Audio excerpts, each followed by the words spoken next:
뉴스에서 말하는 부동산 이야기 솔직히 이제 지겨우시죠?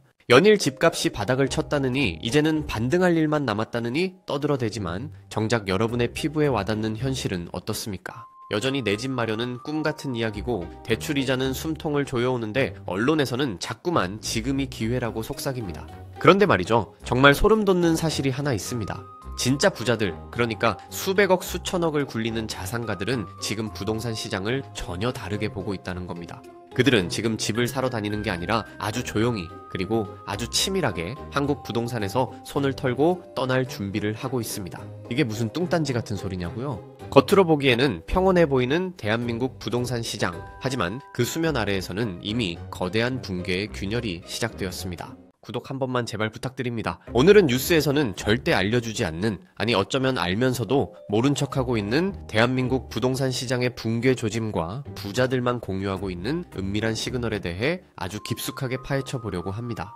지금부터 들려드릴 이야기는 여러분의 전 재산이 걸린 문제일 수도 있으니 꼭 끝까지 집중해 주시기 바랍니다. 자, 가장 먼저 우리가 주목해야 할 곳은 바로 대한민국 욕망의 심장부 강남입니다. 흔히 강남 불패라고 하죠. 대한민국이 망해도 강남은 살아남을 거라는 믿음, 그 믿음 하나로 지난 수십 년간 한국 부동산은 폭주해 왔습니다. 그런데 최근 강남 한복판에서 아주 기이한 현상이 목격되고 있습니다.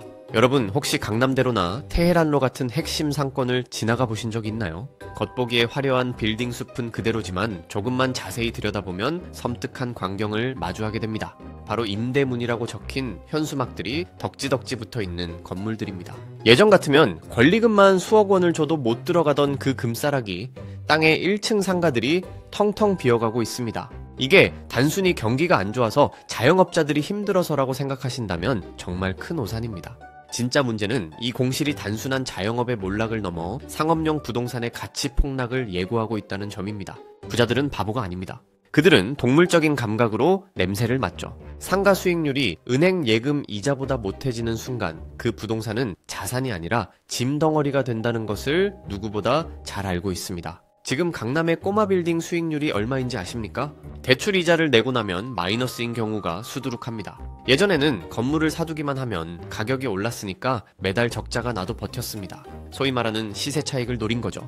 하지만 지금은 상황이 완전히 달라졌습니다. 고금리가 장기화되면서 더 이상 누가 내 건물을 더 비싼 가격에 사줄 여력이 없습니다. 폭탄 돌리기에 음악이 멈춘 겁니다. 진짜 무서운 건 이 공실 사태가 강남을 넘어 성수, 한남, 홍대 같은 핫플레이스로 전염병처럼 번지고 있다는 사실입니다. 겉으로는 핫해 보이지만 속은 썩어 들어가고 있는 소위 젠트리피케이션의 말로가 아니라 자산 거품 붕괴의 서막이라는 게 전문가들의, 아니 진짜 현금을 쥐고 있는 큰손들의 냉정한 분석입니다. 그런데 상업용 부동산보다 더 심각한 시한폭탄이 똑딱거리고 있습니다. 뉴스에서 가끔 어려운 말로 PF 부실이니 뭐니 떠드는데 이거 정말 심각하게 들으셔야 합니다. 쉽게 설명해 드릴게요. PF 즉 프로젝트 파이낸싱은 건설사들이 건물을 지을 때 미래의 분양 수익을 담보로 돈을 빌리는 겁니다. 쉽게 말해서 아직 지어지지도 않은 건물, 아직 들어오지도 않은 분양 대금을 믿고 거액을 땡겨 쓰는 거죠. 이게 부동산 상승기에는 아무 문제가 없습니다. 분양만 하면 완판이니까요. 돈이 돌고 돕니다. 하지만 지금처럼 미분양이 속출하고 금리가 치솟으면 어떻게 될까요? 건설사는 돈을 못 갚고 돈을 빌려준 저축은행이나 증권사는 돈을 떼이게 됩니다. 지금 대한민국 곳곳의 건설 현장이 멈춰서고 있습니다. 타워 크레인은 멈췄고 인부들은 떠났습니다. 짓담한 아파트들이 흉물처럼 방치되고 있습니다. 이게 남의 동네 이야기 같으신가요? 이 PF 부실이 터지면 그 충격은 여러분이 거래하는 은행, 여러분이 가입한 보험사, 여러분의 직장으로 쓰나미처럼 밀려옵니다. 부자들은 이미 작년부터 증권사나 건설사 채권은 쳐다보지도 않고 있습니다. 아니 오히려 가지고 있던 물량도 헐값에 넘기고 현금을 챙기고 있죠. 그들은 알고 있습니다. 이 빚잔치가 끝나는 순간 누군가는 반드시 독박을 써야 한다는 것을요. 그리고 그 독박은 안타깝게도 정보를 모르는 개미들, 즉 일반 서민들이 쓰게 될 확률이 매우 높습니다. 2011년 저축은행 사태 기억하시나요? 그때 부산저축은행이 무너지면서 수많은 서민들이 피눈물을 흘렸습니다. 지금 다가오는 위기는 그때와는 차원이 다릅니다. 규모 자체가 몇 배, 아니 수십 배에 달합니다. 그런데도 정부와 언론은 연착륙이 가능하다며 안심시키기에 급급합니다. 과연 그럴까요? 이미 지방 건설사들은 줄도산이 시작되었고 그 불길은 수도권 외곽을 타고 서울로 진격하고 있습니다. 자, 여기서 조금 더 근본적이고 구조적인 문제를 짚어봐야겠습니다. 바로 인구 문제입니다. 너무 뻔한 이야기라고요. 하지만 이 뻔한 이야기가 부동산과 만나는 순간 공포 영화가 됩니다. 대한민국은 지금 전 세계에서 유례를 찾아볼 수 없는 속도로 늙어가고 있고 아이는 태어나지 않고 있습니다. 부동산은 결국 누군가가 내 집을 나보다 더 비싼 가격에 사줘야 가격이 유지되는 시장입니다. 그런데 내 집을 사줄 다음 타자가 사라지고 있습니다. 지금 2030 세대를 흔히 영끌 세대라고 하죠. 영혼까지 끌어모아 집을 샀다는 뜻인데 이들이야말로 부동산 시장의 마지막 불꽃이었을지도 모릅니다. 이제 그 뒤를 이을 인구가 없습니다. 부자들이 가장 민감하게 보는 통계가 바로 생산 가능 인구입니다. 집을 사고 대출 이자를 갚고 경제 활동을 할 허리계층이 급격히 줄어들고 있는데 집값만 천정부지로 솟아있다? 이건 경제학적으로 불가능한 이야기입니다. 마치 중력의 법칙을 거스르겠다는 것과 같습니다. 일본에 잃어버린 30년이 왜 왔습니까? 바로 인구 고령화와 부동산 버블 붕괴가 동시에 터졌기 때문입니다. 그런데 한국의 인구 감소 속도는 일본보다 훨씬 빠릅니다. 게다가 한국에는 전 세계 어디에도 없는 아주 기이한 제도가 하나 있죠. 바로 전세제도입니다. 이 전세제도가 지금까지는 한국 부동산 상승의 1등 공신이었습니다. 집주인은 전세금을 레버리지 삼아 집을 늘리고 세입자는 비교적 적은 돈으로 주거를 해결했죠. 서로 윈윈인 줄 알았습니다. 집값이 계속 오를 때만 말이죠. 하지만 집값이 떨어지기 시작하면 전세제도는 사상 최악의 폰지 사기 구조로 돌변합니다. 다음 세입자에게 받은 돈으로 이전 세입자의 돈을 내줘야 하는데 집값이 떨어져서 전세가도 같이 떨어지면 집주인은 돈을 내줄 방법이 없습니다. 이게 바로 역전세난입니다. 지금 빌라왕이니 건축왕이니 하는 전세 사기 사건들이 뉴스에 도배되는 게 우연이 아닙니다. 구조적으로 터질 게 터진 겁니다. 그리고 이 역전세의 공포는 빌라를 넘어 아파트로 번지고 있습니다. 갭투자, 즉 전세를 끼고 집을 샀던 수많은 집주인들이 지금 밤잠을 설치고 있습니다. 부자들은 이미 전세를 끼고 사는 갭 투자를 멈춘 지 오래입니다. 그들은 대신 월세를 선호합니다. 매달 박히는 현금 흐름이 없는 자산은 죽은 자산이라는 걸 깨달았기 때문이죠. 전세의 소멸, 이것은 곧 한국 부동산 시장을 떠받치던 가장 큰 기둥 하나가 무너진다는 뜻입니다. 그렇다면 진짜 찐 부자들, 소위 슈퍼리치들은 지금 뭘 하고 있을까요? 이 부분이 가장 중요합니다. 그들은 지금 한국 부동산을 팔고 어디로 가고 있을까요? 그들의 포트폴리오를 훔쳐보면 소름 끼치는 공통점이 발견됩니다. 첫째, 그들은 달러를 모으고 있습니다. 한국 경제가 흔들리고 부동산이 무너지면 원화 가치는 떨어질 수밖에 없습니다. 그래서 그들은 안전자산인 달러 혹은 미국 국채나 미국 주식 비중을 공격적으로 늘리고 있습니다. 강남의 프라이빗 뱅킹 센터, 즉 PB센터에 가보면 고객들의 요구사항이 1년 전과 완전히 달라졌다고 합니다. 한국 부동산 좋은 거 없나요? 라고 묻던 사람들이 이제는 미국 상업용 부동산은 어떤가요? 달러 예금 금리가 얼마인가요? 를 묻고 있다는 겁니다. 둘째, 그들은 환금성이 떨어지는 아파트나 빌딩을 처분하고 현금 확보에 주력하고 있습니다. 위기가 왔을 때 가장 강력한 무기는 바로 현금입니다. 부동산 가격이 폭락해서 정말 바닥을 칠 때 그때 줍기 위해서죠. 그들은 지금의 하락이 바닥이 아니라고 봅니다. 아직 진짜 공포는 시작되지 않았다고 믿는 겁니다. 사람들의 비명소리가 들릴 때, 경매 시장에 우량한 물건들이 헐값에 쏟아져 나올 때 그때를 기다리며 조용히 총알을 장전하고 있습니다. 셋째, 이게 정말 흥미로운데 일부 발빠른 부자들은 일본 부동산으로 눈을 돌리고 있습니다.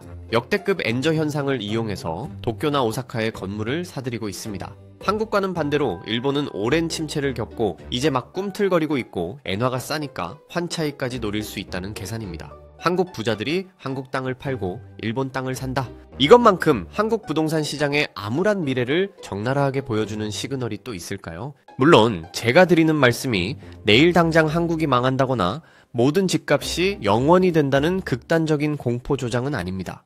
하지만 분명한 건 지금 시장은 우리가 지난 10년 동안 경험했던 그 상승장과는 질적으로 완전히 다르다는 겁니다. 파도가 바뀌었습니다. 그런데도 여전히 과거의 영광에 취해 부동산은 무조건 우상향이다 라는 말만 믿고 덜컥 빚을 내서 집을 산다면 그건 벼랑 끝에서 번지 점프 줄도 없이 뛰어내리는 것과 다를 바가 없습니다. 정부는 계속해서 규제를 풀고 대출을 장려하며 집값을 떠받치려 할 겁니다. 왜냐하면 부동산이 무너지면 정권이 흔들리고 나라 경제가 휘청거리는 걸 그들도 알기 때문이죠. 하지만 시장은 거대한 경제의 흐름은 정부의 의지대로만 흘러가지 않습니다. 물 위에서 아래로 흐르듯 자산시장의 거품은 반드시 꺼지게 되어 있습니다. 지금 정부가 내놓는 대책들은 어쩌면 터지려는 댐의 구멍을 손가락으로 막고 있는 형국일지도 모릅니다. 지금 여러분이 해야 할 일은 뉴스의 헤드라인만 보고 일희일비하는 것이 아닙니다. 진짜 부자들의 움직임, 돈의 흐름을 읽어야 합니다. 그들이 왜 건물을 팔고 있는지, 왜 달러를 사모으는지, 왜 현금을 쥐고 웅크리고 있는지 그 이면을 꿰뚫어 보셔야 합니다. 지금은 공격적으로 투자를 늘릴 때가 아니라 내 자산을 지키는 방어 운전을 해야 할 때입니다.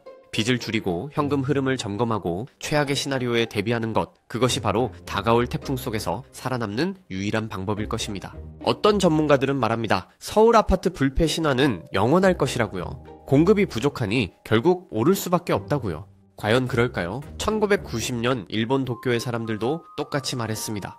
도쿄의 땅값은 절대 떨어지지 않는다고요. 하지만 그 믿음이 깨지는 데는 그리 오랜 시간이 걸리지 않았습니다. 역사는 반복됩니다. 다만 그 모습만 조금 바꿀 뿐이죠. 우리가 살고 있는 이 시점은 어쩌면 대한민국 부동산 역사에서 가장 중요한 변곡점일지도 모릅니다. 누군가는 이 변화를 감지하고 미리 대비해서 부의 추월 차선에 올라탈 것이고, 누군가는 과거의 관성에 젖어 있다가 거대한 파도에 휩쓸려 갈 것입니다. 여러분은 어느 쪽에 서시겠습니까? 눈을 크게 뜨고 현실을 직시하십시오.